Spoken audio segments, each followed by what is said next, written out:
Hello and welcome to the Roy Rogers News Channel. Thank you so much for watching. And for today's PokeMMO Player Betterment series, we're going to dive into the egg group catch locations, as well as certain Pokemon that you can use to be able to catch certain egg groups, because there are some Pokemon that might require strategy to catch, and we can get to that at the end of the video. But first, we're going to talk about the egg group catch locations. And with me now in studio are our wonderful co-hosts, Cole and Kellybug. Would you like to say hello? Hello. Hi. Excellent. All right. And I should make a brief announcement that Kaoyo has retired his role as a co-host. However, I appreciate him for his role here on the Roy Rogers News Channel in the PokeMMO Player Betterment series. And Kaoyo, you're welcome back on the Roy Rogers News Channel whenever you do decide to play PokeMMO a bit more often.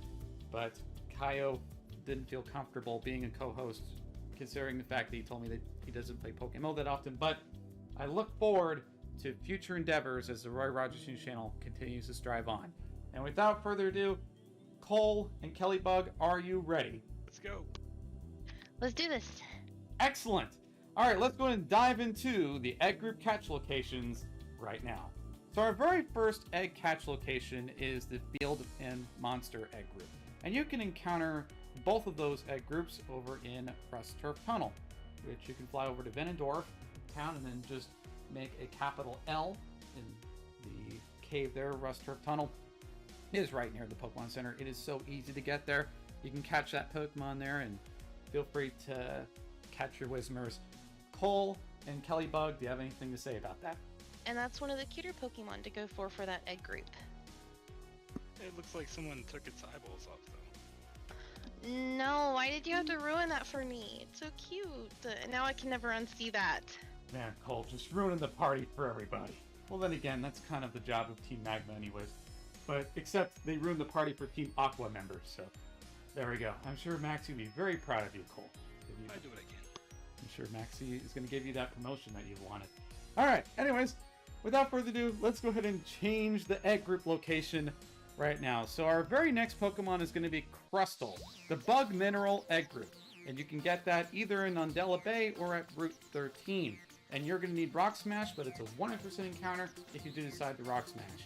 Cole and Kelly, do you have a comment to say about that? I prefer this location whenever I do bug and mineral egg group farming because it is one of the safer options that is 100%. I agree. Certainly. Yeah, and I like the little crust at the top of it. I mean, it just looks so good. That Crustle design, my God. Although I heard from somebody that it looks like a zombie when it's a shiny. Is that true? Very true. It is very, very true. Oh, by golly. I remember Young Cabbage in one of his YouTube community posts, he had a shiny Crustle. So congratulations to Young Cabbage. But, there we go. So He's representing Team Zombie. that's good. Alright, and without further ado, let's go and dive into our next egg group, shall we? And we're going to split this off into 3 different groups, since one group is Water A, the other group is Water B, and the other group is Water C. So let's go ahead and dive into all 3 groups right now. So let's go and start off with Water A and Flying.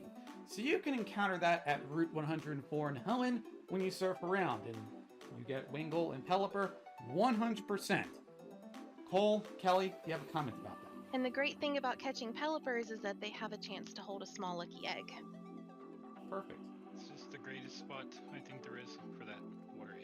Excellent. And also flying too, so that's certainly a nice perk. There we go. And the next egg group I should note is Water B or Dragon. The Pokemon are the same, but there are 3 different locations with 3 different purposes. So let's go and talk about Teutopolis City.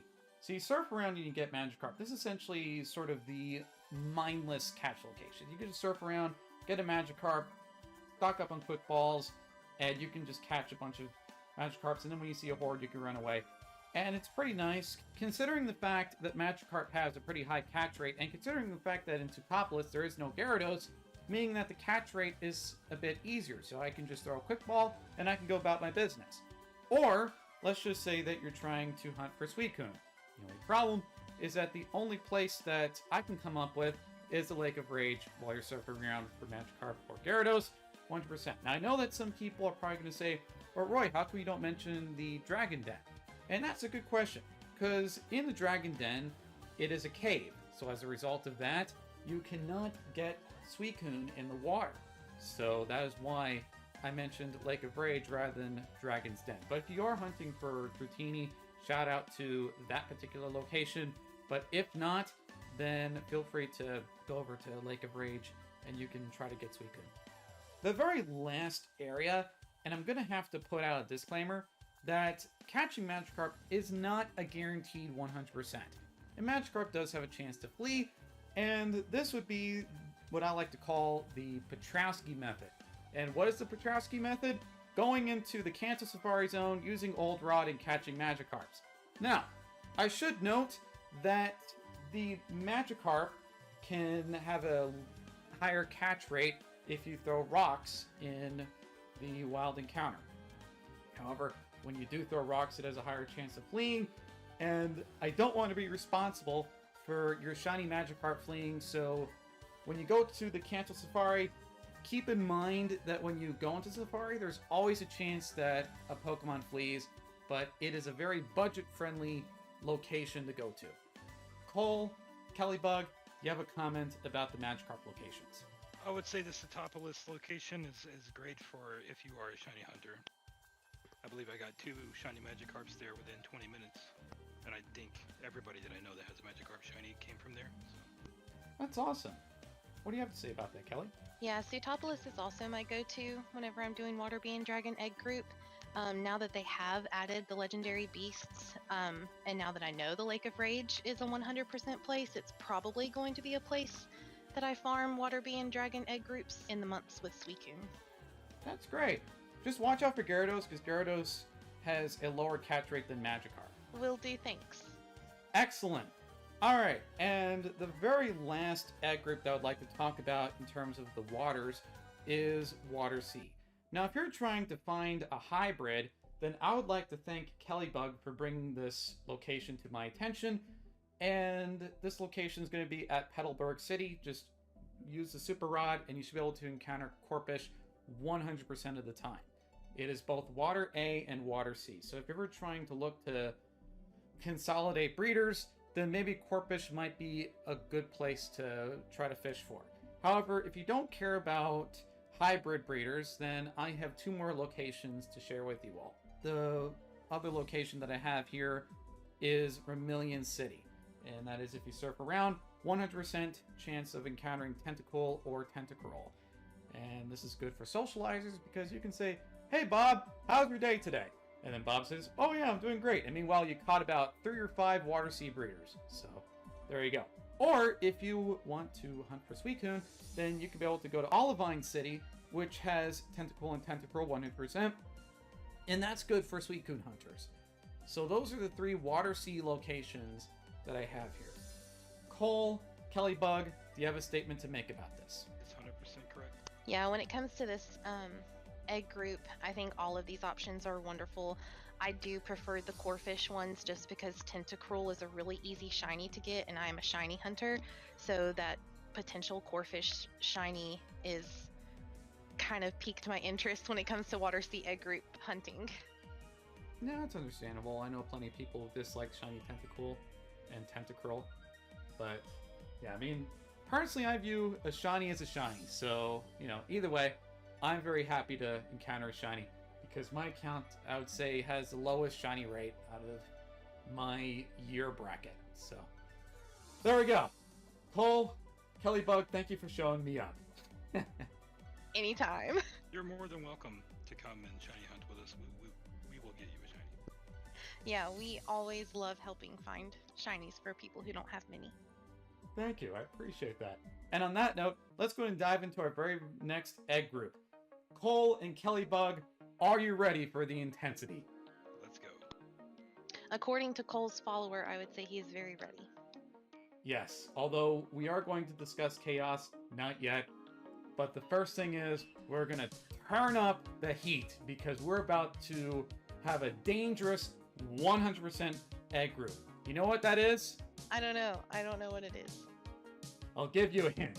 It's a flower, and it rotates around. or it's 2 leaves and it's rotating around. It's a nightmare. Oh, the nightmare of the flowers. Yes, that one.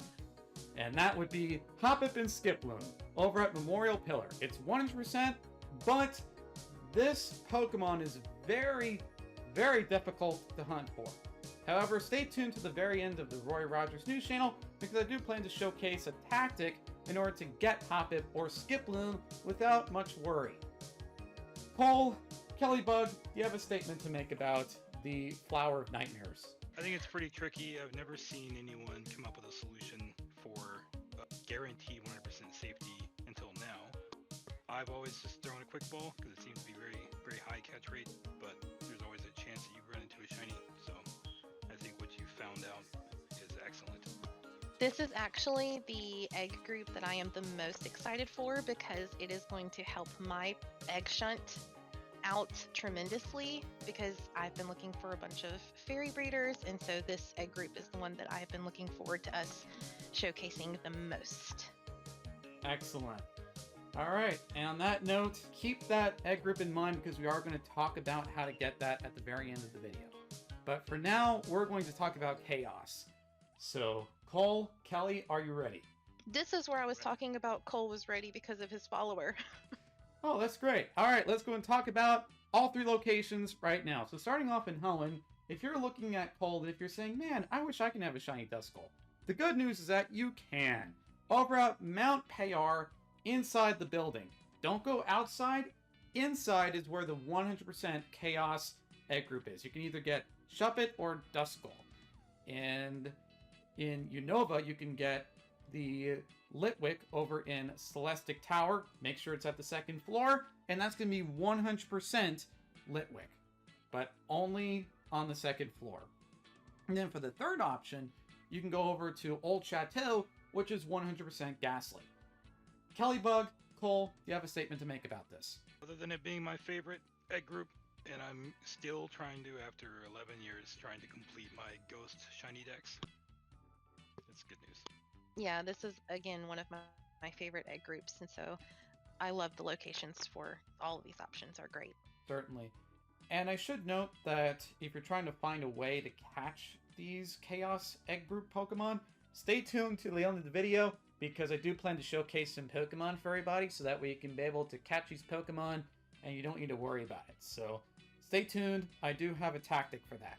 Although it's pretty widely known, but I'm going to feature it in this video, so that way you can have a go-to place on the Roy Rogers News channel. So there we go. I'm looking forward to featuring all the Pokemon tactics that we have employed off cameras. So Cole and Kellybug, are you ready to dive into the next egg group? I am ready to hop into it. Excellent. All right.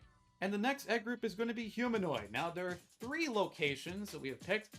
However, all 3 of these locations are not 100%. However, these locations have a higher chance of Humanoid than the average location. And if you have another location in mind, write it down in the comment section below. But these are the 3 locations that we came up with. So, Cole talked about Mount Ember Cave over in Kanto. However, you should go to the right entrance, because that entrance has Machop and Machoke and Geodude. So, the percentage, as far as our research is concerned, is split 50-50. So you can get either Machop or Machoke, or you can get Geodude. So feel free to go into it, keeping in mind that you can be able to get Machop or Machoke. The second location is going to be over at Route 113, which is Spinda. It's not 100%, but it is a pretty high percentage. It's either 60% or 70%, according to our research. And then the very last location is going to be the Celestial Tower again, and that's going to be at the 5th floor this time, because according to my research, Elegime and Litwick are split 50-50. So feel free to check out that location, but if you are going to go there, make sure you bring a Pokemon that can catch Chaos Breeders, because there is a small chance you can get the shiny Litwick. So Cole and Kelly, do you have a statement to make about the Humanoid egg group? Nothing other than I think currently Spinda would probably be the best bet. I just wanted to add on for people to keep in mind that if they do the Mount Ember location, that there are Geodudes that would no explosion. And stay tuned till the end because I do have a Roy Rogers News preferred build on a damp Pokemon. And actually, I talked a bit about this in Petrowski's live stream, but I'm going to talk about it here in this video because I want you all to have the best possible Pokemon for hunting your egg groups. So stay tuned till the end of this video. And the very last egg group we're going to talk about is Ditto. And you can catch Ditto over at the Desert Underpass. However, this is going to be a post-story place. So you have to complete the Hoenn Elite Four first, and then you can be able to access Desert Underpass. However, the Ditto catch rate is 50-50, right? You can get Ditto and either Whismur or Loudred. Cole, Kellybug, am I correct on that? Yes. Yes. Okay. So what is your feedback about the Ditto farming location? Well, here go first. Mine's not positive. I think it's a great location, especially for the potential of getting a shiny Ditto, and also, you know, the Loudreds that are there if you are looking for Dittos and possibly even field or monster egg group. You know, you can kind of kill two birds with one stone in that location. Oh, that's great. All right, Cole, I look forward to your statement. It's not that big of a deal. I've just hunted Ditto there at that spot for many, many years. I've never found one. Whereas Kelly can walk right in and catch it right away. All right, well, either way, I think a shiny Ditto's going to arrive to you someday, man. Have hope, man. Have hope. Soon, Tian. Definitely soon. Alrighty, folks, and we are at the end of our egg group locations. But now that you've reached the end, now we're going to talk about all the builds. So we're going to start off with Hoppip or Skiploom. So you can catch it at Memorial Pillar. However, there's a problem with Hoppip and Skiploom, and the problem goes something like this. Hoppip and Skiploom have the move Momentum. Skiploom also has the move Rage Powder. And when you're in a horde, this is not really ideal. Now, what is the possible solution to handle Hoppip or Skiploom? And the answer comes in the form of an appliance. And that would be something called the Rotom Mow. Yes, it is time to mow the flowers. And we can pretty much catch it safely 100% with Rotom Mow. Cole, Kelly, do you have a statement to make about our flower lawnmower? I am glad someone finally came up with a way to do it safely. I think after all of the torture that they've put a lot of people through with Memento and Rage Powder, they're about to get what they deserve. I can certainly agree with that. Now, I would like to talk briefly about Rotom Mow's typing, which is electric and grass, which is very integral to making all of this work. Why? Because Rotom Mow's electric and grass typing thwarts some of Skiploom's tactics. Let me go ahead and explain some of Skiploom's tactics, especially if you're in a horde fight with Skiploom. So Skiploom could have the following moves: Giga Drain, Bounce, Memento, and either Rage Powder or Worry Seed. Don't worry about Worry Seed, worry about Rage Powder. And that is why we have Rotom Mow as a grass type. What is the side effect of Rage Powder? Well, Rage Powder basically is a directory move that forces you to attack the Pokemon specifically, and this could be a problem, especially if the shiny Skiploom uses Rage Powder. Now, let's go ahead and solve this problem, and we can do that by simply having a grass type, which is not going to be under the confines of Rage Powder. Rage Powder does not work if a Pokemon is either a grass type or has the ability Overcoat. Rotom Mow is part grass, so as a result, you can hit whatever target you want. So if shiny Skiploom uses Rage Powder, then you can use Thunderbolt and you can knock out the other Skiplooms without a worry in the world. That is worry number one being taken care of. Now, let's go ahead and talk about the next worry, Momentum. And this is why you want to use Substitute in turn one of the fight. Because turn one, you essentially get rid of the very worry of Momentum.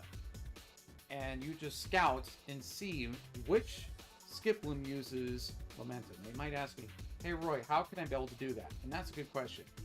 Thunder Wave the shiny Skiploom.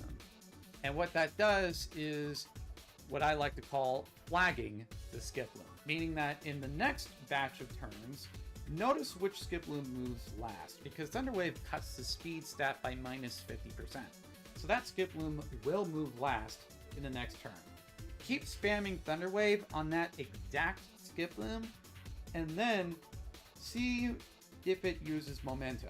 If it uses Memento, do Spite. I would like to note something, that Rotom Mow can be able to not be paralyzed. So let's just say that the substitute breaks for some reason, and Bounce makes contact. That electric typing saves you, because electric type, one of the benefits of that type is that you don't get paralyzed. So Rotom Mow, I feel like, is custom built for Skiploom Hordes. I went ahead and modified a certain set, and I punched certain calculations, especially with a Skiploom that has high special defense, level 50, so that way I could be able to have an absolute worst case scenario against that Rotom Mow specifically. And my calculations show that according to the nature, IVs, and the EVs that I have, Thunderbolt will knock out that variant of Skiploom. And I made sure that the IV on special defense was 31 to be the absolute worst case scenario.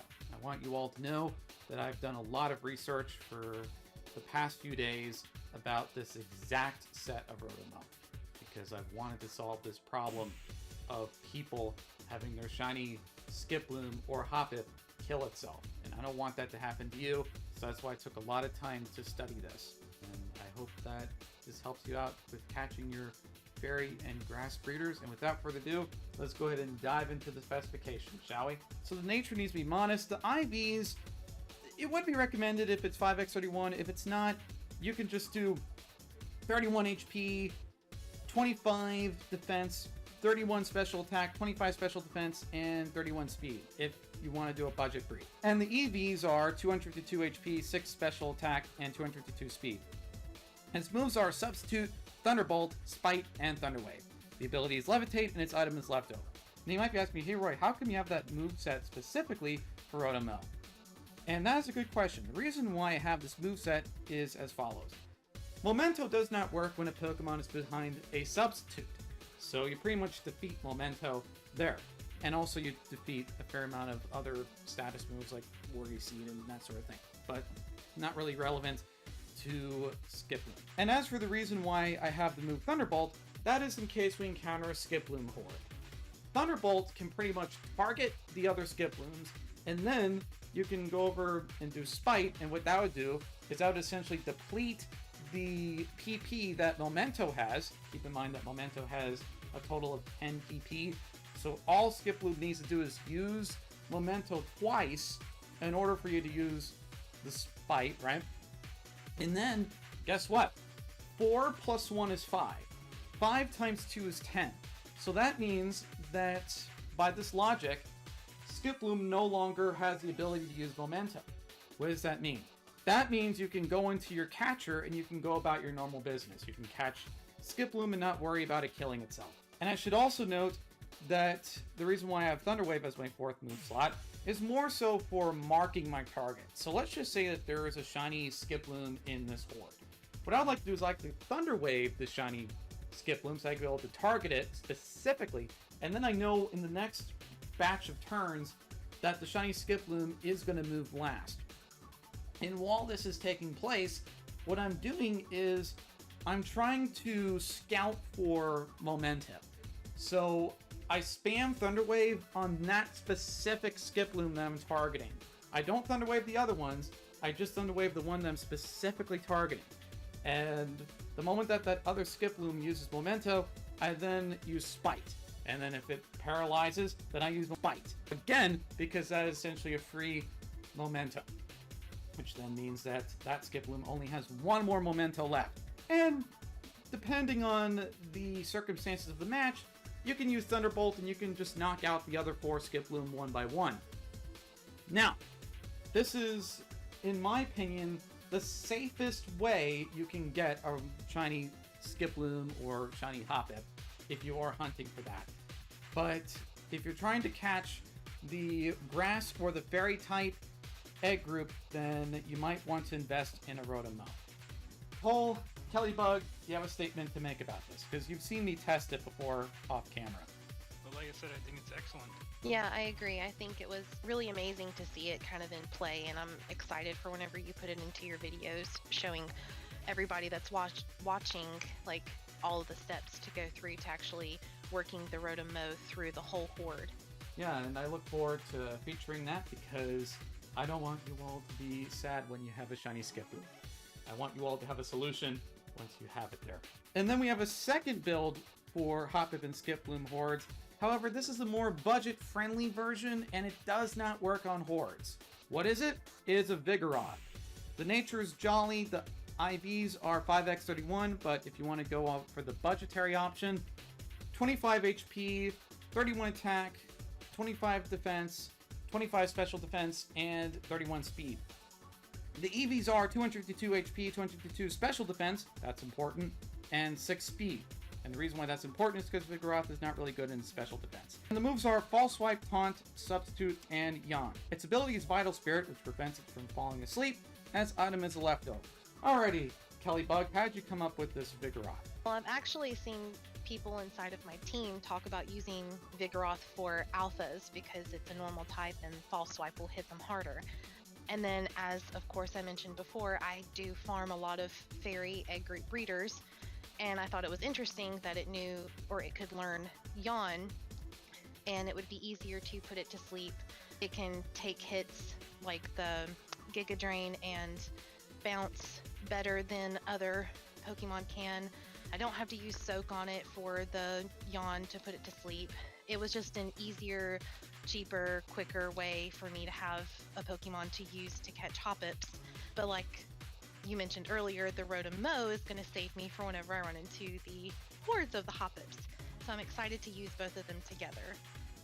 Certainly. But make sure that you pick one to be in the lead, because once that's in the lead, then that Pokemon needs to do all the work. Because if you don't pick a lead, then otherwise there's a small chance that Hoppip or Skiploom could use Memento. So you want to put out that substitute right away, very first round. Don't waste time. If you're using Vigoroth and you see a horde, flee. There's no hope for you.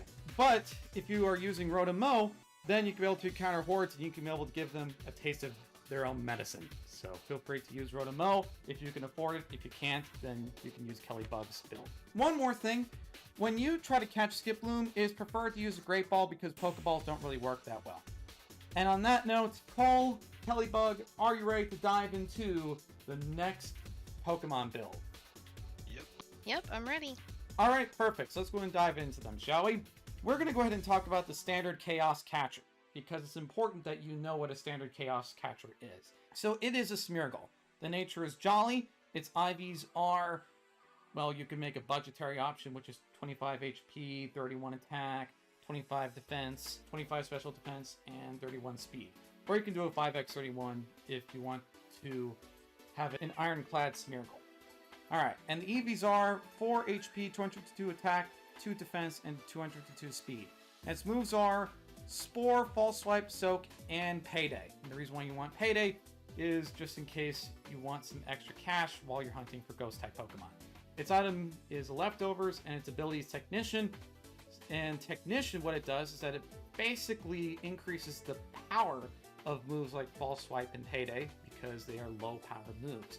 And plus it's Stab on Smeargle, so that's certainly a nice perk. So, Cole, Kellybug, do you have a statement to make about our standard Chaos Catcher? Nothing for me. No, I don't have anything extra to say. I think you've covered everything. Excellent. And make sure you can bring some Pokeballs, because unlike Skiploom, Chaos Breeders are a lot easier to catch, as they have a higher catch rate. And then for the next Pokemon, what we have here is Poliwrath. And I might be asking me, hey Roy, what's the build on your Poliwrath? And that's a good question. I talked a little bit about this in one of Petrowski's live streams, but I'm going to talk about it here so that way this can be the resource you can go to your egg group locations as well as Pokemon strategies. So let me go ahead and talk about my Poliwrath build. So the nature of my Poliwrath is Adamant, and its IVs are 5x31, although you can do a budgetary option if you want a budget-friendly version of this Poliwrath, and that'd be 25 plus HP, 31 attack, 25 plus defense, plus 25 on special defense, and 31 speed. Its EVs are 252 HP, 252 attack, and 6 defense. And its moves are Thief, Waterfall, Drain Punch, and Hypnosis. And the reason why you want those moves are for the following reasons. Let's just say that you have a Bayonet in the lead, and you found a Geodude or a Graveler. Well, if you frisk that Geodude or Graveler, and if that Geodude or Graveler can use Self-Destruct or Explosion, you can be able to switch into Poliwrath, which has the Damp ability. And you can be able to use Thief on it without worry of Self-Destruct or Explosion. Now think about it this way. What happens if you're in a horde of Geodude or Graveler? And this is where the Poliwrath can kick in, and it could be able to save the day from any Self-Destruct or Explosion, taking away your valuable Everstone or Hardstone that you're trying to go for. Or even for a Fossil if you're trying to Rock Smash them down. Alright. Cole, Kellybug, do you have a statement to make about the Damp Poliwrath? No, I think this is a perfect Pokemon to bring along with you if you choose Mount Ember as your humanoid farming location, as, you know, the Geodudes there that you could possibly run into a shiny one and no explosion. So it would be a great switch in for that situation. I think I'm actually going to build a Poliwrath too. I've been using Parasect. Excellent. And I should note that unlike Parasect, Poliwrath is not weak to any rock-type moves. So it doesn't have that bug typing, which I think stops Parasect from its true potential. Parasect is also more difficult for players that are on a budget, since its Damp is a hidden ability instead of just a regular ability. Yeah, and Water 8 breeders are pretty easy to come by. Just go to Route 104 and surf around, like I talked about earlier in the video, and you can catch a bunch of Ingles, and you can be able to breed them together, and then you can get your Poliwag, breed that, and then you can be able to have a wonderful Pokemon with the Damp ability, and you can be able to have a really nice Damp Pokemon. So feel free to check that out. And without further ado, I would like to dive into the last two Pokemon here on the Pokemon builds. So Cole, Kellybug, are you ready? I'm ready. I'm ready. Alright, there you go, SpongeBob fans. Alright, perfect. Alright, let's go and dive into both Pokemon right now. So the number one Pokemon that I would like to talk about is Sneasel. And the nature is Adamant, its IVs are 5x31, and its EVs are 202 HP, 252 attack, and 6 speed. And its moves are Assist, which is an egg move, Ball Swipe, and Psycho Cut. Now you might have noticed I did not mention the fourth move. And the reason why I did that is for maximum efficiency for Sneasel. Make sure you only have those three moves. And the item is a Muscle Band, and the ability is Inner Focus. So you might be asking me, hey Roy, what are the egg combinations for Sneasel? And that's a good question. Let me go ahead and dive into that, shall we? So the very first Pokemon you can do, you can always use Smeargle with the new Sketch, and you can Sketch Assist, and you can breed it with the Sneasel, or if you want a more budget-friendly Pokemon, then I have a few options for you. You can either do a Skitty over at level 31, or you can do a Delcatty, which is pre-evolution, just turn it into the white-haired guy in the Pokemon Center with heart scales, and then he can help your Delcatty remember the assist move. Or you can catch a Glammeow, level 29, and then be able to have assist on Glammeow, or you can go and evolve into Perugly, and then give it to the guy with the white hair, and he can help you remember the assist move. Or you can catch a Purloin, level it to level 6, and then it can be able to learn the assist. Although, actually I find Purloin to be an easy Pokemon to catch, considering the fact that it's a very beginning part of Unova. So you can be able to catch Purloins, and you can try to see if you can be able to learn assist. Or Liepard, which you can go over and turn into the guy with the white hair in the Pokemon Center, and then he can be able to help your Liepard learn assist. So those are all the combinations there. Or you can have Smeargle Sketch the move, and then you can breed it to either a Meowth, Sentret, Spinda, or Chimchar, and then that Pokemon can be able to breed it over to a Sneasel. Alright, Cole, Kelly, what's your take on the Sneasel Parasect strategy for Ditto catching? I think for any Ditto farmer, you probably won't find a better option. I agree. It has turned into my go-to team for Ditto farming, especially because, you know, you only have the two Pokemon in your party, and as you get more Dittos, Assist cannot call the other moves, like you can't do Transform or the Thief move that the Parasect is going to know. And so I used to be the person that used the Smeargle and just go in because, of course, the Ditto can't kill you with the Smeargle moveset. But it could put you to sleep, and it was very annoying, and I have slowly started to fall in love with this strategy because I absolutely adore not having the Ditto transform into my Pokemon and put me to sleep all the time. Now you might be asking me, hey, wait, you didn't talk about a Parasect. All right, let's go ahead and talk about Parasect right now. So the nature for Parasect is Adamant, its IVs are 5x or 1, or at least this is my Parasect. And the EVs are 200 to 2 HP, 200 to 2 attack, and 6 defense. And its moves are Only Thief and Spore. Its ability is Damp or Dry Skin. Don't do Effect Spore, because otherwise you might have a chance to poison the Pokemon, and you don't want to poison a Shiny if the Shiny makes physical contact with you. And the item is Leftovers. So, Kelly, am I correct on the Parasect build? Yes, you are correct. Perfect. And keep in mind that if you are farming Ditto with this strategy, then Dusk Balls are going to be your friend. So make sure to purchase some Dusk Balls so that way you're not struggling with a Ditto. And I should also note that Sneasel, you can go over to the guy with the white hair and then have him forget the 4th move once Sneasel reaches level 100. I don't want you to be wasting money. That is why you want to make sure that your Sneasel is at level 100 before you go to the move forgetter, so that way you don't waste money forgetting a move and then Sneasel learns another move at another level. Make sure it's at level 100 before you go to the move forgetter. Make sure to do the exact same thing for Parasect, except you want to forget 2 moves instead of just forgetting 1.